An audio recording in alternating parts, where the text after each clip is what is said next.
Hello, this is Julia Bushkova, and today's video is Schradieck or Ševčík, or both. So I will be speaking about the differences between Schradieck exercises for developing dexterity and Ševčík exercises for developing the same. Now, just like I said in the previous video about the pronunciation of Schradieck, it's Schradieck and not Schradieck. No ik, just Schradieck. And in Ševčík, no, it's not Ševčík. If you notice that there are little thingies over S and over C, and they make them into sh and ch in Czech language. So it's Ševčík and Schradieck. Sounds so much better. Anyway, so both of these wonderful violinists wrote fantastic exercises. Mr. Ševčík was incredibly thorough, just so thorough it cannot be beaten by anyone else. He literally wrote every combination of every finger following another finger for all situations in our life. Okay, so in that regard, Ševčík, of course, is amazingly like encyclopedia. It's encyclopedia of finger movements, okay?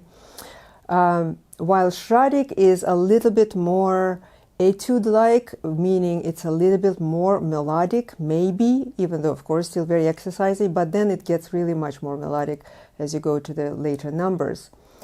But even in number one, it's still, you can kind of play one after another, and it sort of becomes an etude, which in my book, when I was little, was a big, big plus. But my teacher started me on Ševčík. Unfortunately, for me, my teacher, that first teacher of mine, wasn't very inventive, and she wasn't very attentive, and she just gave me Ševčík as it is, which it is, starting on A string in minor. Now, what do we know about minor by now? We know that in minor, if you start with open string, you will be in this pattern. Now, this pattern is not good for the fourth finger that is weak, inherently weak, like it is in most kids. And when I was 6 years old and I started playing, and of course I was, doing what Ševčík says to do,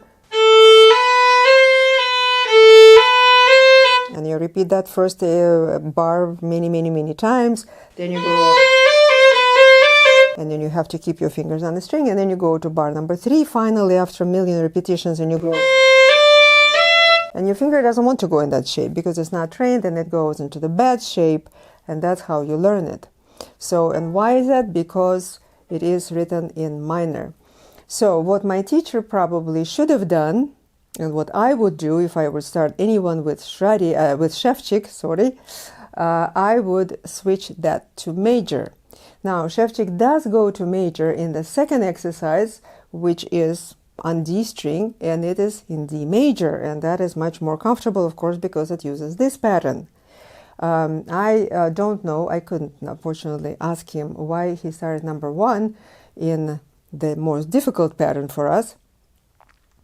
But maybe it's because he just thought, okay, you know what, if they do it correctly, if they get it, then surely enough they will be great violinists. And they don't, then they will just give up violin and so good. And just go with that. I don't know. I don't know why he did it. Perhaps because he meant it not for little kids, but although already those who were kind of playing something and they just wanted to fine-tune their technique, I have no explanation. Anyway, so if you start with number 1 in Ševčík, I highly recommend that you convert it to major, and then do it in major on all strings. Here it doesn't say to do it on all strings like it does in Schradieck. I believe it just says repeat each measure, and of course also in détaché and slurred, and that's all great, but I would still not do this in minor at first, okay? Also, because every bar has to be repeated several times in order to get the point in Ševčík, sometimes for younger children, it is really boring because you play that bar, for instance, in 3/4 later on here, I will do it in major already.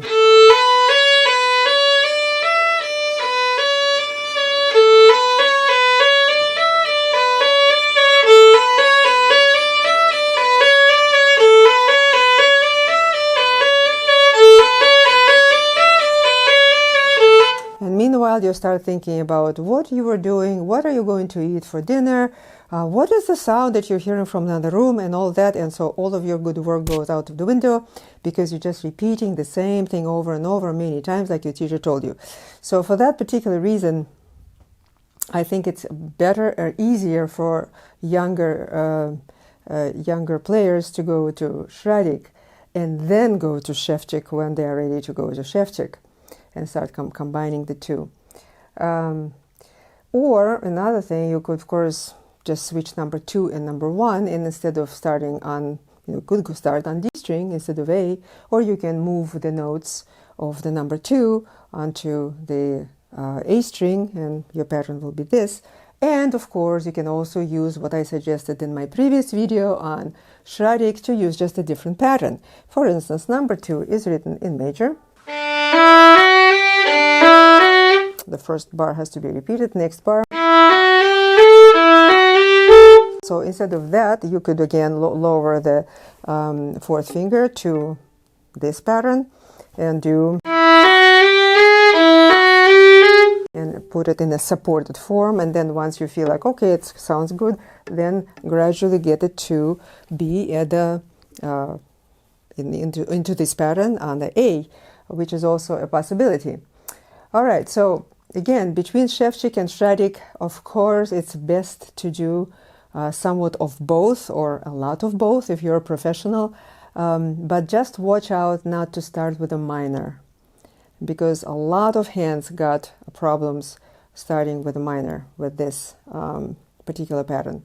But other than that, Ševčík exercises are fantastic. I wish you all to play them at some point and develop your technique to the highest level. And on that, I will finish this. I hope that has been helpful, and I will see you all later.